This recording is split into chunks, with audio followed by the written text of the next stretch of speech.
हमारा टॉपिक है राजस्थान के ऐतिहासिक सर ये दो तो बता दिए स्रोत। चार तो बता दिए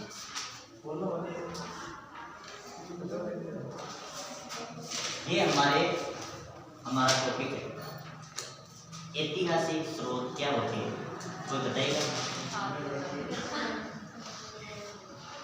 ऐतिहासिक स्रोत क्या होते हैं? ये जो नाम है ऐतिहासिक स्रोत, कोई बताएगा? बताओ आप आराम से कि ऐतिहासिक स्रोत क्या होते हैं। देखो कल आपने पूछा था कि जो पेपर कैसे होने चाहिए, आप पुराने पेपर की ये है पासबुक है, तो पुराने जितने भी पेपर आपके हुए हैं वो सब इसमें है, हर सब्जेक्ट वाइज है।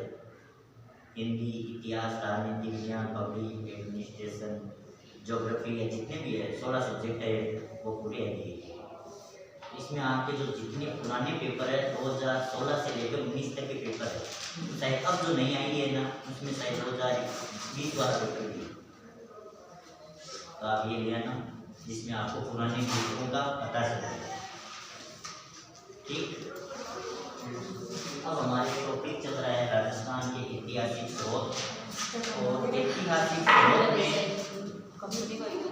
हम पढ़ेंगे आज आपके कम से कम 10 शिलालेख या अभिलेख या प्रशस्ति है। बिजोलिया, रणकपुर, चिरवा, कीर्ति स्तंभ, राज सिंह प्रशस्ति, राय सिंह प्रशस्ति, आमेर का लेख और एक दो साइड और है।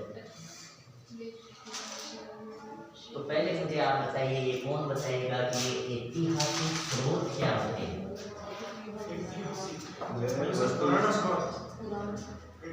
वह वस्तु जिससे हमें भूतकाल के बारे में पूर्ण पता जानकारी चल जाए, वह स्रोत या अभिलेख जो भी है जिससे हमें राजस्थान के इतिहास के बारे में जानकारी प्राप्त होती है। ये अनेक प्रकार के हो सकते हैं, अभिलेख भी हो सकते हैं, सिक्के भी हो सकते हैं, साहित्य ग्रंथ भी हो सकते हैं, और कुछ अवशेष भी हो सकते हैं जिससे हमें इतिहास की जानकारी प्राप्त होती है।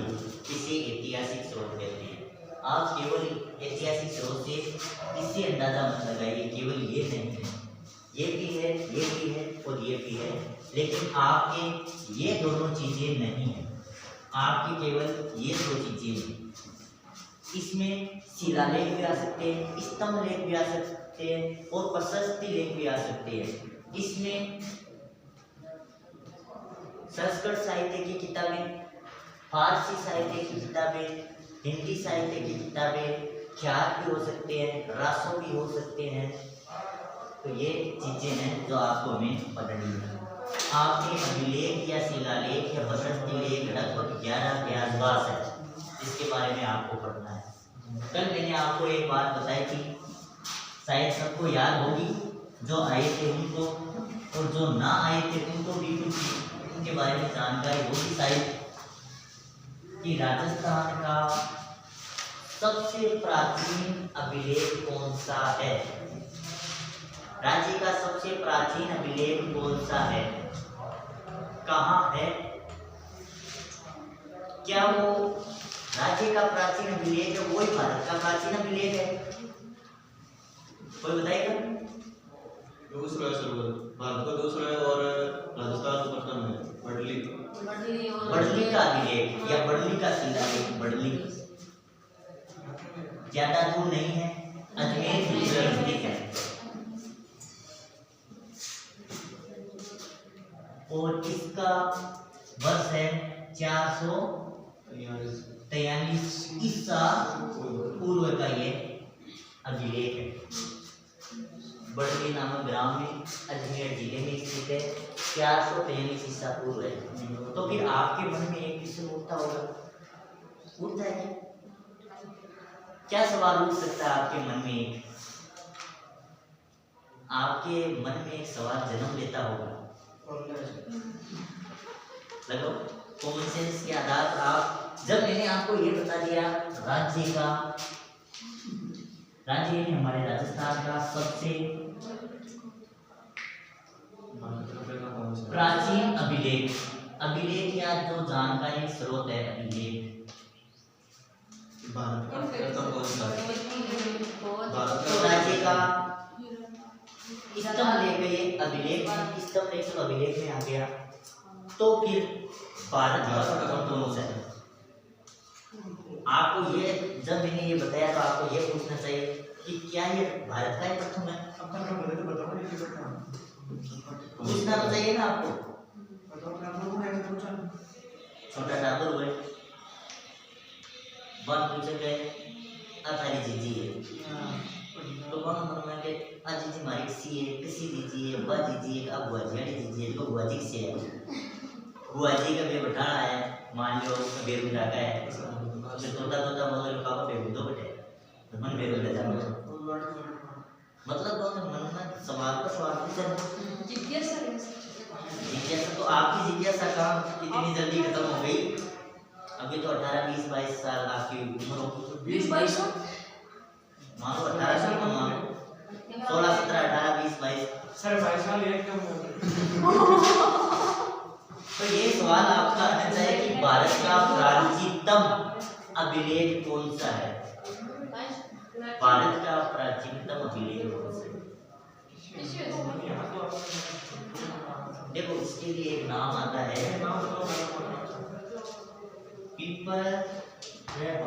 पिपलवा। यह भारत का सबसे प्राचीनतम अभिलेख है, लेकिन दक्षिण एशिया या एशिया का सबसे प्राचीनतम अभिलेख है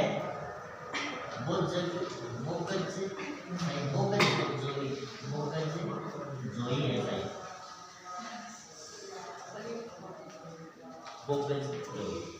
सबसे प्राचीन। ये नाम थोड़ा तेज हो सकता है। ये है भारत का सबसे प्राचीनतम, लेकिन ये एशिया का प्राचीनतम, एशिया का प्राचीनतम।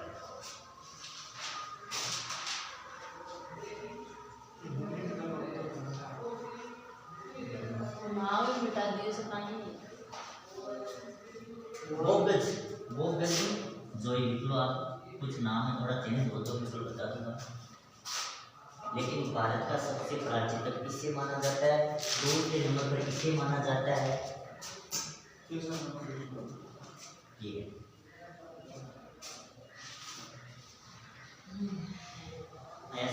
ये सवाल उसने चाहिए आपके दिमाग, लेकिन नहीं उठते आपके दिमाग। मैंने पहले भी कहा था कि ज्ञान आपने होगा, गवर्नमेंट इसका आपने किया नहीं। समस्या बस इतनी है कि उस ज्ञान पर एक अज्ञान की परत चढ़ी, महीन परत चढ़ी हुई, और स्कूलों में कॉलेजों में उस ज्ञान की परत, अज्ञान की परत को हटाया जाता है। अब कल हमने पढ़ा था एक, चलो ये तो सामान्य जानकारी हो गई, हालांकि आपके सिलेबस से संबंधित नहीं है, फिर भी जानकारी रहना जरूरी है। कल को आप कंपटीशन में बैठोगे। कल हमने पढ़ा था प्रथम बिजोलिया शिलालेख या बिजोलिया अभिलेख।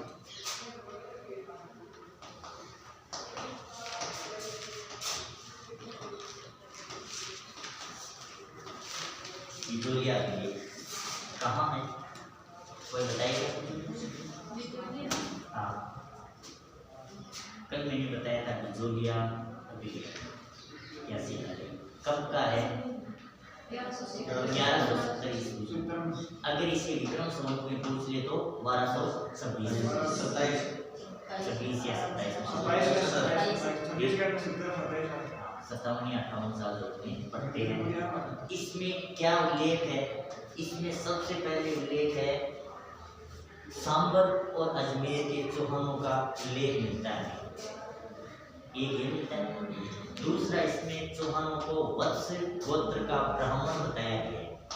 कंपटीशन के हिसाब से महत्वपूर्ण है कि किस अभिलेख या शिलालेख में या लेख में चौहानों को वत्स गोत्र का ब्राह्मण बताया गया है, तब आपको लिखना है बिचौलिया अभिलेख। इसमें चौहानों के आदि पुरुष वासुदेव चौहान का उल्लेख मिलता है कि उसने 551 ईस्वी में अजमेर में चौहान वंश की स्थापना की। इसमें जालोर का उपनाम मिलता है, दिल्ली का उपनाम मिलता है। जालोर को जाबालीपुर कहते थे, दिल्ली को दिल्लिका के नाम से जानते थे, सांबर को साकंबरी के नाम है। कल लिखा है इसलिए नहीं, सिलेबस के रूप में आपके महत्वपूर्ण नहीं है, कंपटीशन के रूप में महत्वपूर्ण है। कंपटीशन में आपको जरूर पूछ सकते हैं कि बिजोलिया अभिलेख या बिजोलिया लेख में सांबर को किस नाम से पुकारा गया है? साकंबरी। हमारे मंदिर होता है ना साकंबरी। दिल्ली को किस नाम से पुकारा गया है, बताया गया है? दिल्ली का। जालोर को जाबालीपुर। एक नाम है बीरमाल को श्रीमाल। ये तो ये आपके जो ज्योग्राफी में एक दिन मैंने बोला था, लेकिन एक एक लाइन के कुछ क्वेश्चन है, जैसे गुलाबी नदी किसे कह रहे हैं, उस प्रकार से विशाल सभी क्वेश्चन हो गए आपके। उस दिन जिस दिन मुकेश जी सर नहीं आएंगे उस दिन क्लास लगती है, जैसे उनकी क्लास लगती है, जैसे शायद मंडे को मुकेश सर थोड़े लेकर एक आधा घंटे, ठीक है। तो ये बिजोलिया है। फिर हमने 2 नंबर पर पढ़ा चीरवा शिलालेख। कब का है? 1273 ईस्वी का।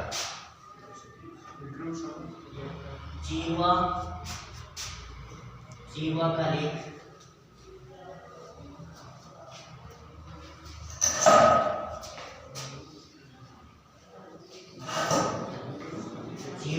है 1273 ईस्वी का। विक्रम संवत में आप चेंज कर देना 2 नंबर पर। अब इसमें क्या उल्लेख है? पहले कि ये उदयपुर में है, मंदिर के पास ही है, मंदिर की बाहरी दीवार पर है। दूसरा, इसमें वाग्येश्वर और वाग्येश्वरी से आराधना प्रारंभ की गई है। तीसरा, इसमें बप्पा रावल का नाम, बप्पा रावल के वंशज पदम सिंह का, जेठर सिंह का और तेज सिंह और समर सिंह का उल्लेख है। ये नाम हमें पता चलता है। चौथा नंबर पर हम तीसरे नंबर पर हमने पढ़ा था अचलेश्वर लेख या आबू का लेख। ये है 1285 ईस्वी का। आबू अचलेश्वर का लेख, नाम 1285 ईस्वी का है। इसमें हमें क्या उल्लेख मिलता है? इसमें सर्वप्रथम बप्पा रावल से लेकर समर सिंह तक के काल का उल्लेख मिलता है या इतिहास मिलता है। इसमें यह भी बताया गया है कि बप्पा रावल ने अपने शत्रुओं या अपने दुर्जनों का संहार किया, यानी उनको हराया, और उनकी चर्बी से या उनके शरीर से वो जमीन गीली हो गई और इस कारण उसका नाम मेदपाट रखा गया है। मेदपाट, उस स्थान को मेदपाट कहते हैं। तीसरा हमने पढ़ा जो मोस्ट है सबसे ज्यादा 16, 17, 18 और 19 में इसी लेख का क्वेश्चन आया है आपके 2 नंबर का क्वेश्चन। 4 नंबर का संग ऋषि का शिलालेख 1428 ईस्वी का है। इसमें यही पूछा गया है कि इस शिलालेख की स्थापना या इस शिलालेख को कब स्थापित किया गया था, तो 1428 ईस्वी को। इसमें हमें मोक्कल के बारे में पता चलता है। ये मोक्कल कौन है? मोक्कल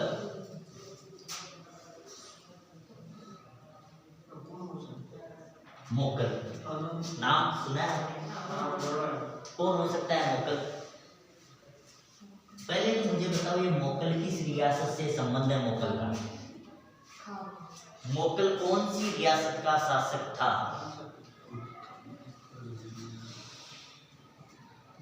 आपने अगर मोकल का नाम सुना है तो ये मोकल कौन सी रियासत का शासक था? कौन सी रियासत का? कॉमन सेंस लगाओ। मैंने पहले भी बताया स्मार्ट स्टडी इसे कहते हैं। मोकल किस रियासत का शासक था? अंदाजा लो, कुछ तो पूरा आपको, जैसे 19 रियासतें हैं तो 5 साल तो नाम होंगे ही आपको याद।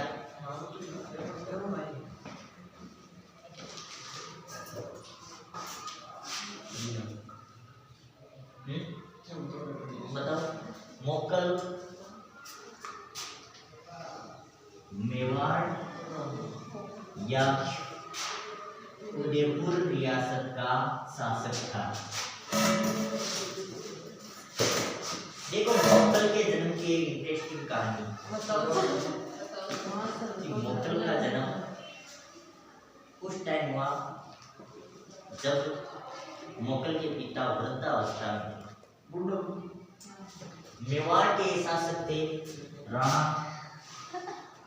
लाखा, जिन्हें लक्ष्य सिंह भी कहते थे। इनके एक पुत्र था राव चूड़ा।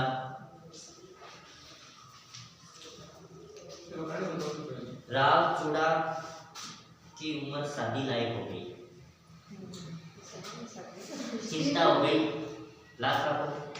हालांकि चिंता तो क्या थी, राजा का बेटा था और आगे राजा बनेगा। दूसरी रियासतों से रिश्ते आने लगे। एक रिश्ता आया जोधपुर के राठौड़ वंश से। एक रिश्ता आया, कन्या का नाम था हंसाबाई। हाँ, हंसाबाई का भाई रणमल था, वो काफी चतुर था। भाई चतुर कि भाई आप बहन को रिश्तो यहाँ की जगह करा बेटा, आपने 14 साल है और आपने नहीं भी ज्यादा तो भी बटे आप चक्की आपने बहन को रिश्तो करे यहाँ वो शासक बने। क्योंकि राजा का एक बड़ो बेटो शासक बन तो बाकी का बे तो बचे यही देता रहे। तो राव चूड़ा बड़ा बेटा था राणा लाखा का। राव चूड़ा का रिश्ता आया जोधपुर से। राठौड़ वंश की राजकुमारी थी हंसाबाई का और उसका भाई था रणमल। अब जिस दिन राव चूड़ा को देखने आए राणा लाखा ने उनको देखकर एक हंसी की बात कही कि रिश्ते तो जवानों के आते हैं, हम जैसे बूढ़ों को कौन देखे। राव चूड़ा थोड़ा पितृभक्ति में लीन था पिताजी। तो राव चूड़ा के मन में आया कि शायद पिताजी के मन में विवाह करने की इच्छा है। और उन्होंने रणमल और जो कि देखने आए कोई मामा फूफा थे वो हंसाबाई के, उनको बोला कि एक काम करो, आप हंसाबाई का विवाह पिताजी से यानी राणा लाखा से कर दो। अब इतनी बड़ी रियासत का शासक था, मना तो कौन करेगा। लेकिन समस्या वही थी कि बड़ा था राव चूड़ा। राणा लाखा को जिस दिन 100 वर्ष पहुंच जाएंगे, यानी वो जिस दिन स्वर्गवासी हो जाएंगे, उस दिन शासक तो यही बनने वाला है। तो रणमल ने जो हंसाबाई का भाई था उसने एक शर्त रखी कि ठीक है राणा लाखा से हम हंसाबाई का विवाह करवा देंगे, लेकिन जो हंसाबाई के पुत्र जन्म लेगा वो ही इस मेवाड़ का उत्तराधिकारी बनेगा या राणा लाखा का उत्तराधिकारी बनेगा।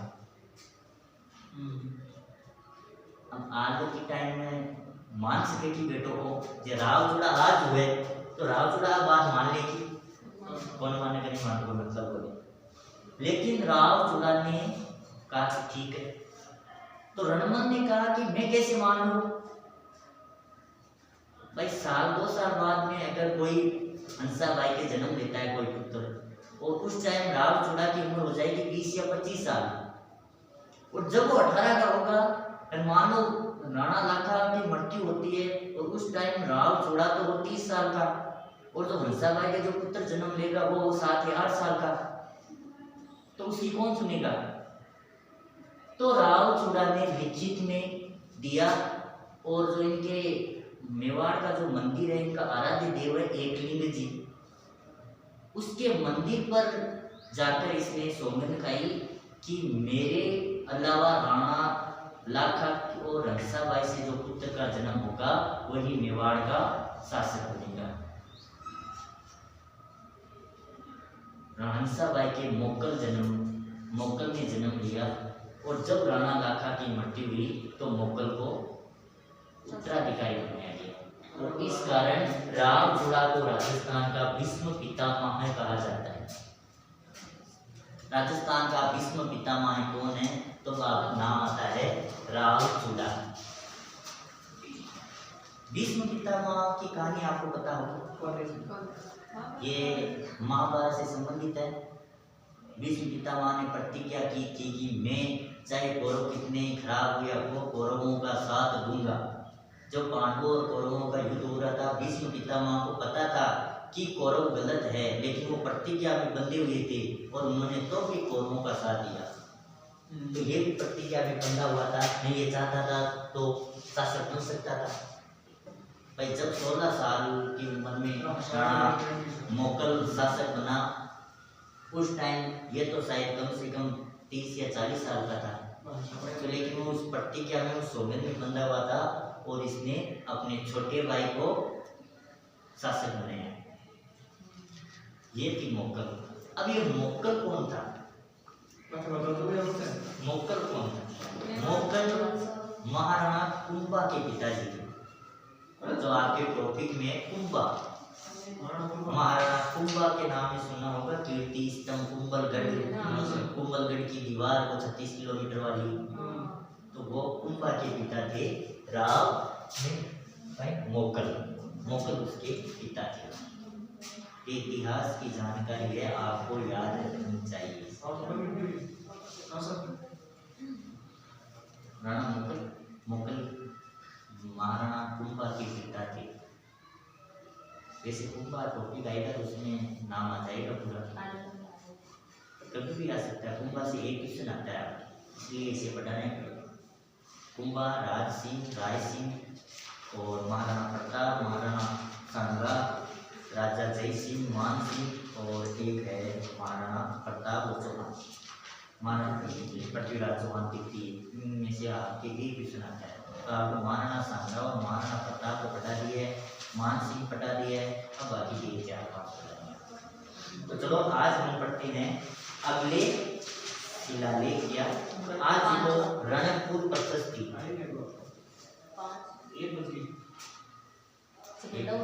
1 बजे 10 मिनट होगी, कब तक हमारी क्लास है?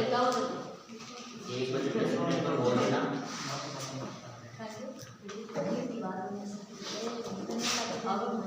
देखिए लाखा की कहानियां बहुत आएगी इतिहास में। इतिहास इसीलिए इंटरेस्टिंग है,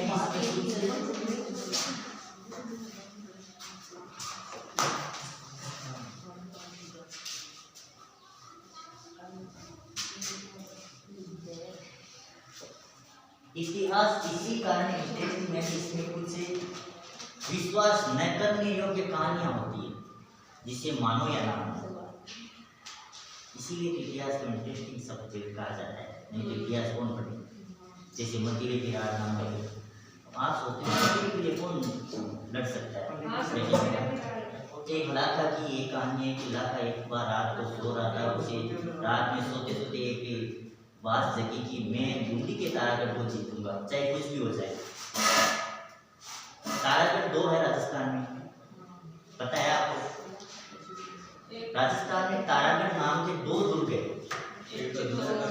एक अजमेर का और एक बूंदी का तारागढ़। तो रात को कि मैं कल बूंदी के तारागढ़ को जीतूंगा, सरदारों ने समझा कि बूंदी तो बहुत दूर है, नहीं जीत सकते, आज तो पहुंचेगी भी नहीं, लेकिन उन्होंने तो कहा कि मैं तो जीतूंगा, जीतना है तो जीतना है। इसको उल्टे सरदारों को फरमान सुना दिया और कहा कि जब तक मैं तारागढ़ बूंदी वाले तारागढ़ को नहीं जीतूंगा मैं तो खाना ही नहीं खाऊंगा। राणा लाखा ने कहा अब वो खाना नहीं खाएगा तो सरदार कैसे खाना खा सकता है? घर वाले तो खाना खा ही नहीं सकते। अब वो तो मसीर अपन पेर मार सी भूखा को मसीर अपन पेर मार करा रहे। वे कारीगरों का एक मिट्टी को दुर्ग बनाए। मिट्टी के दुर्ग की कहानी आती है कि मिट्टी के दुर्ग की कहानी किस शासक से संबंधित है। मिट्टी का एक दुर्ग बनवाया और वहां पर शुभकरण हाड़ा नामक एक व्यक्ति सेनापति को खड़ा कर दिया और उसको 200 या 300 सैनिक दे दिए उसकी सुरक्षा के लिए जो मिट्टी का दुर्ग बने। और राणा को कहा कि आप इस दुर्ग को जीत लो, तो मान लो इसी दुर्ग को जीत लिया। और शुभकरण को यह कहा कि जब महाराजा आक्रमण करने आए तो तुम हथियार डाल देना। अब ये शुभकरण हाड़ा यानी कि जो दिल्ली के शासक थे वो हाड़ा वंशी थे, इसलिए वो शुभकरण हाड़ा को लाकर वहां खड़ा दिया और उसको बोल दिया कि महाराजा आए तो आप हथियार डाल देना और 2-3 बजे तक ये जो समाप्त हो जाए तो हम भी खाना खा लें। अब शुभकरण के वो अंदर से देशभक्ति, शौर्य और स्वाभिमान जाग उठा। उसने मना कर दिया कि नहीं, मैं तो युद्ध करूंगा। हाड़ा तो किसी के सामने सर झुकाते ही नहीं है, हथियार कैसे डाल दे। और कहा जाता है कि युद्ध हुआ, वो 200 सैनिक 200-250 जितने सैनिक थे और वो खुद शुभकरण इस युद्ध में मारा गया। और फिर महाराणा लाखा ने उस जो दुर्ग बनाया था मिट्टी को उसको समाप्त करके खाया। तो ये विश्वास करने योग्य नहीं है कि एक मिट्टी का दुर्ग बनाया, उसके लिए 200-300 सैनिकों ने अपनी जान गवा दी। एक शुभकर्ण को बोला तो उसका स्वाभिमान जा गया और उसने युद्ध करने लग गया। लेकिन कल्पना में ऐसी अब मतीरे की राठ नामक 1644 में युद्ध हुआ था अमर सिंह और करण सिंह के बीच में। बीकानेर के करण सिंह और राजस्थान के अमर सिंह। बोला जाता है कि एक जाखलिया गांव है शायद, उसमें जो मतीरे की बेल उगी और सावन के महीने में उगी और शायद बीकानेर की तरफ उसकी वो चली गई बेल। और बीकानेर में जाके या बीकानेर में उगी है तो फिर नागौर में जाके मतीरा लग गया।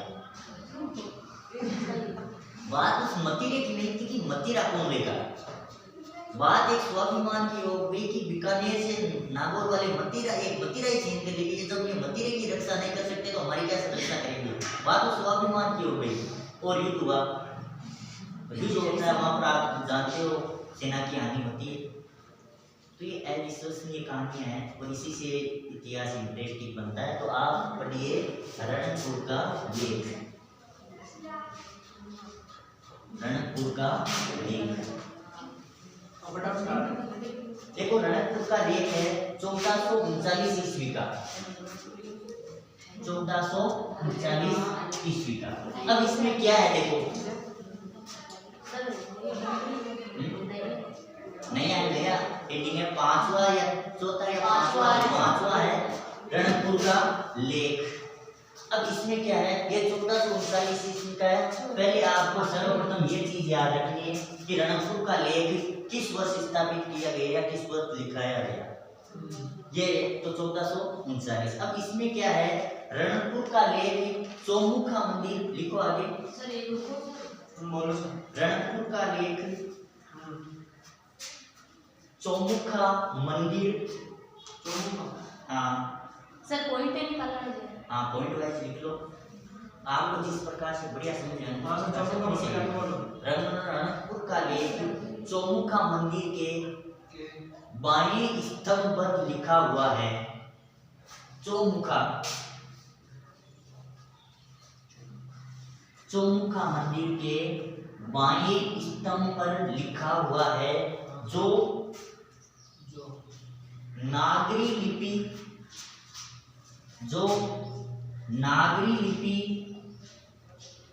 और संस्कृत भाषा में गद्य रूप से लिखा गया है। गद्यांश में लिखा गया है। गद्यांश और पद्यांश में अंतर जानते हो ना। पद्यांश यानी दोहे रूप में और गद्यांश यानी वर्णात्मक वर्ण। अब दूसरा पॉइंट लिखना इसमें, इस लेख पर शायद इस यहाँ पे लिखो रणकपुर की प्रशस्ति लिखो। रणकपुर की प्रशस्ति लिखो और लेख में प्रशस्ति लिखो। प्रशस्ति का अर्थ है राजा की प्रशंसा में लिखी गई लेख, प्रशस्ति कहलाता है। देखो इस प्रशस्ति में मेवाड़ के राजवंश मेवाड़ के राजवंश धरणा श्रेष्ठी वंश तथा उसके शिल्पी का उल्लेख मिलता है। तथा उसके शिल्पी का उल्लेख मिलता है। श्रेष्ठी जो व्यापारी होता है उनके वंशों के बारे में, व्यापारियों का मुखिया होता है उसे श्रेष्ठी कहते हैं। उल्लेख मिलता है। 3 नंबर पॉइंट लिखो इसमें। उसके शिल्पी का परिचय मिलता है। परिचय हो गया। 3 नंबर पर लिखो इसमें। इस प्रशस्ति में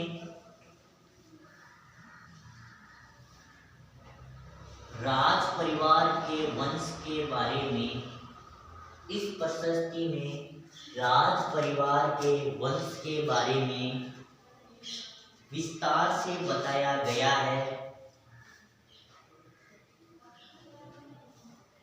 लेकिन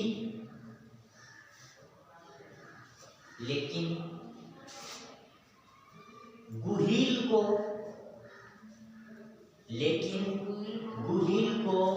बप्पा का पुत्र बताया गया है। गुहिल को बप्पा का पुत्र बताया गया है। क्वेश्चन आपके से आ सकता है, किस प्रशस्ति में गुहिल को या गुहिलादित्य को बप्पा रावल का पुत्र बताया गया है?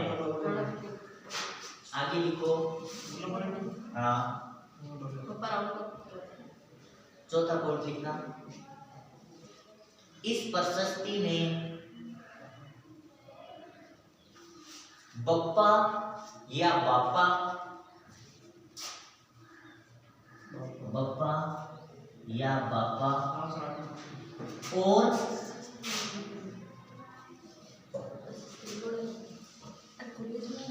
और काल भोज को,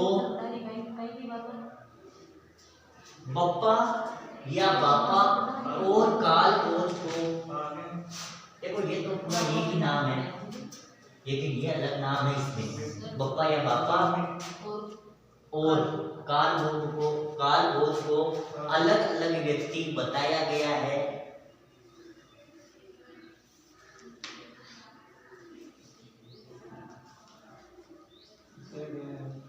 लेकिन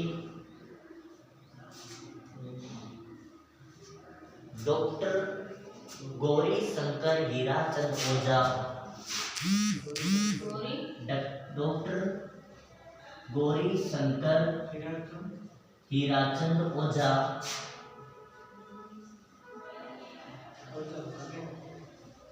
ने अपने ग्रंथ में बापा और काल भोज को एक ही व्यक्ति बताया है।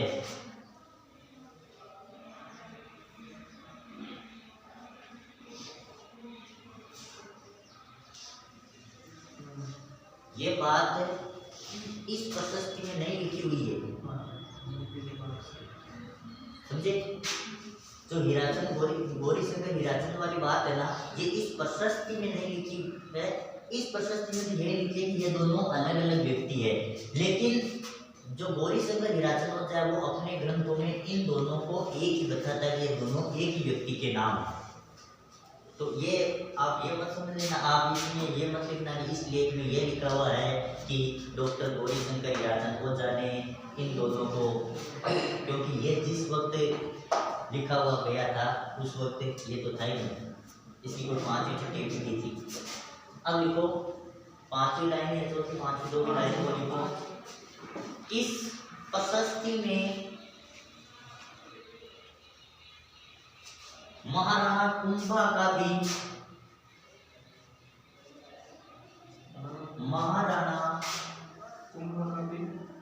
का भी वर्णन मिलता है और उसके विरुद्ध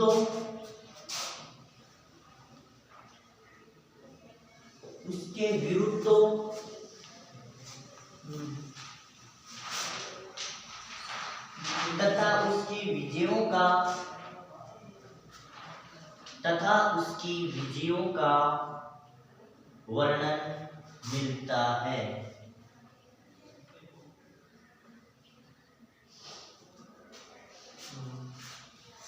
अब देखो ये नाम आया है विरुद्धो, विरुद्धो। अब कोई बता सकता है ये क्या है? हैं? बता सकता है ये क्या है? शाबाश, कोई तो बताओ। विरुद्ध को मतलब विरुद्ध ही होता है। विरुद्ध को मतलब विरुद्ध क्या होता है? सर लड़ाई ना गलत। कुंभा के विरुद्धो, इसका अर्थ होता है कुंभा को जो उपाधियां दी गई है या जो उसके उपनाम है, इसका उसमें वर्णन है। लेकिन क्या वर्णन है वो भी बताइए। विरुद्धों का अर्थ होता है, ये जो विरुद्ध है ना, ये बिंदी लगा हुआ, ये है कुंभा की उपाधियां या कुंभा की, जैसे हाल गुरु, दान गुरु, शेर गुरु, उसकी उपाधियां है ना 3-4, शायद उसकी टोटल उपाधियां तो 13 है कुंभा की। हाल गुरु, शेर गुरु, इसमें लिखने की जरूरत नहीं, आपको उस टाइम कोई बता नहीं चलेगा क्योंकि वहीं से क्वेश्चन आता है। अब लिखो आप 5वें नंबर पर लिखो, 6ठे नंबर पर लिखो कीर्ति स्तंभ प्रशस्ति। सर हाँ 6 नंबर पर लिखो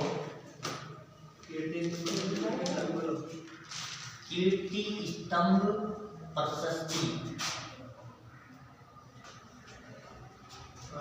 कीर्ति स्तंभ प्रशस्ति, ये प्रशस्ति इस तरह है,